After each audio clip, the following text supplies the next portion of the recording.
Hey, back.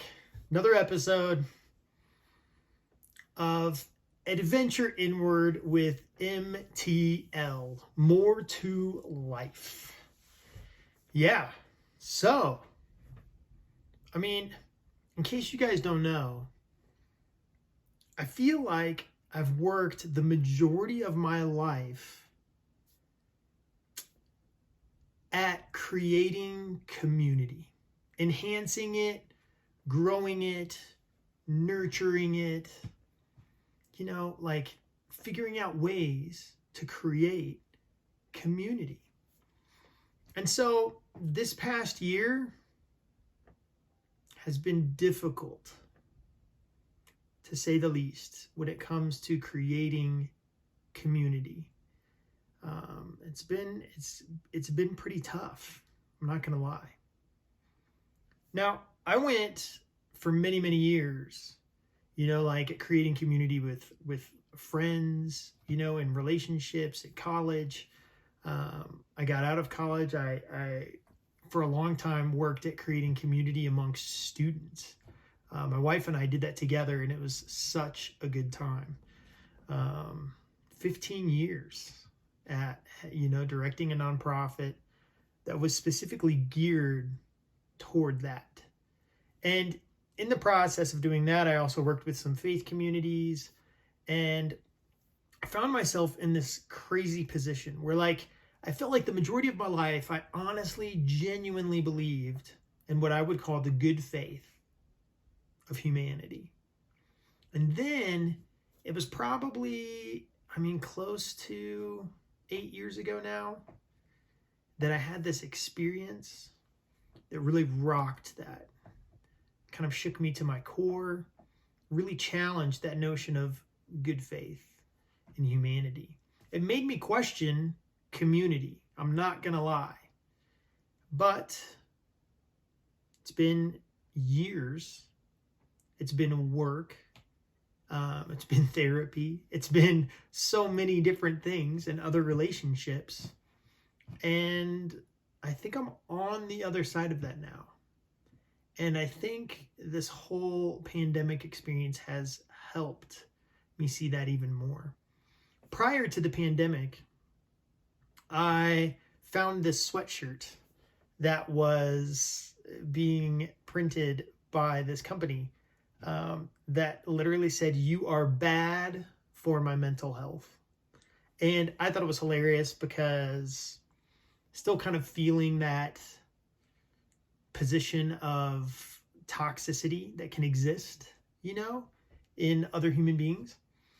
And after the whole pandemic and after community was really challenged, and confronted, with these limitations and these restrictions, and how do we do this? And I really feel strongly that you aren't bad for my mental health, but that you are good for my mental health. Again, this past year has taught us so much. We've lost and we've gained. And I fall back on words like interdependent,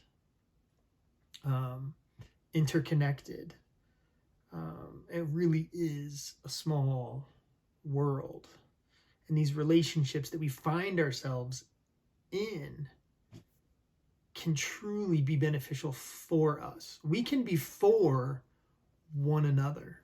In all my work with students, I always told students to use their friends to build a community around themselves, of people who truly want the best for you and who care for you and who will support you and encourage you, because that is the kind of group of people in which everyone thrives, right? It happens.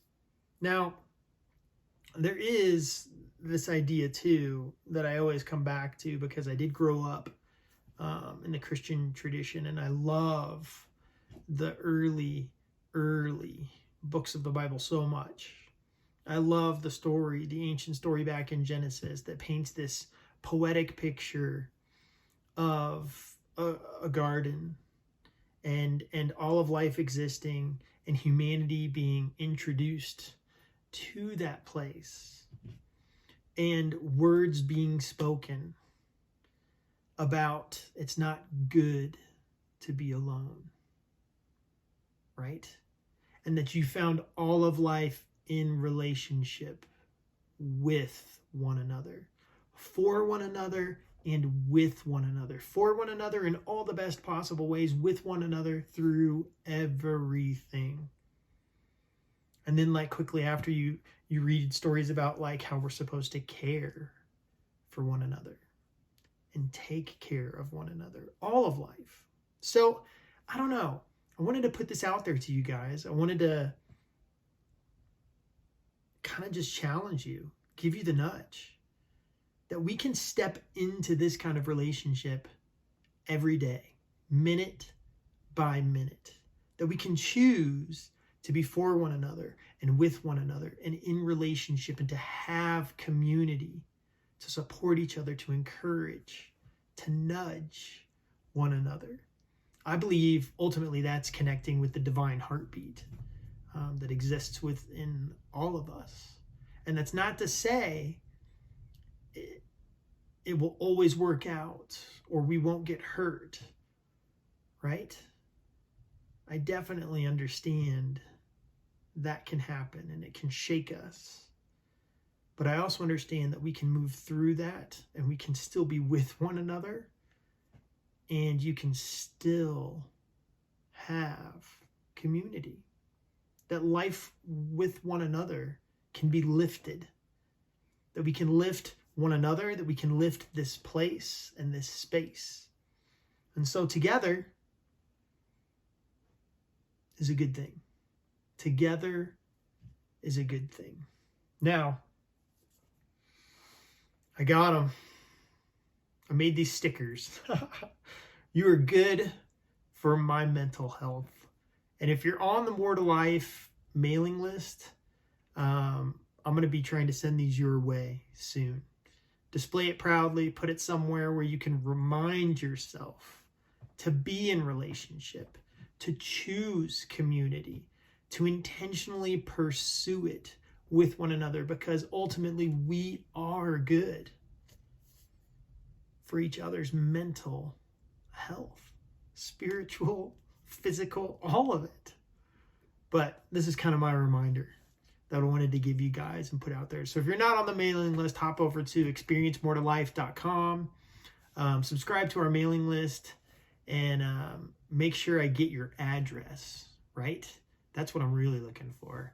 If I can get your physical address, send that to me. You can send it to me through Facebook. You can send it to me through email. You can text me. You can call me. Do whatever. Let me know, and I'll get you one of these stickers, because I think moving forward, we really need that reminder that together is good. All right. You guys have a good day, a good week. I'll see you next time.